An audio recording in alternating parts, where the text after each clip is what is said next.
पालन करना प्रशासन का कर्तव्य है। बैठक में हमने मराठा आरक्षण के मुद्दे पर सभी विकल्पों पर विचार किया और इस बात पर भी चर्चा की कि यह मामला अदालत में कैसे टिकेगा।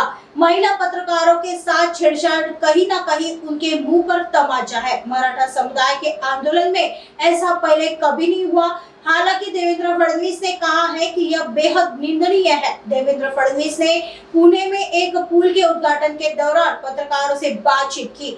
एनसीपी शरद पवार गुट की सांसद सुप्रिया सुले ने आजाद मैदान में मनोज जरांगे से मुलाकात की।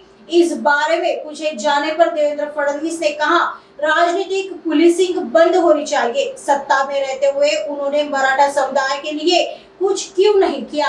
उन्होंने जो कुछ भी किया वह मैंने और एकनाथ शिंदे ने किया है। फडणवीस ने कहा, मराठा आरक्षण का मुद्दा कानून के अधिकार क्षेत्र में है और केंद्र के हाथ में नहीं है।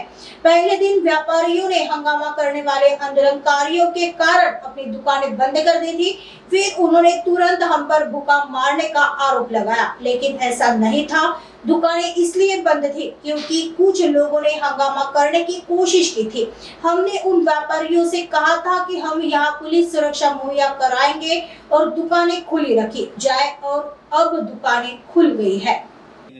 मला असं वाटतं मी प्रवासात असल्यामुळे कोर्टाने नेमकं काय म्हटलंय ते मी ऐकलेलं नाही, पण कोर्टाने मला जे समजलं त्यात हेच सांगितलेलं आहे की जी काही परवानगी होती ती परवानगी काही अटी शर्तींचा होती, त्याचं उल्लंघन झालेलं आहे आणि विशेषतः रस्त्यावर जे काही गोष्टी चाललेल्या आहेत त्या संदर्भात कोर्टाने प्रचंड नाराजी व्यक्त केलेली आहे आणि काही निर्देश हे दिलेले आहेत।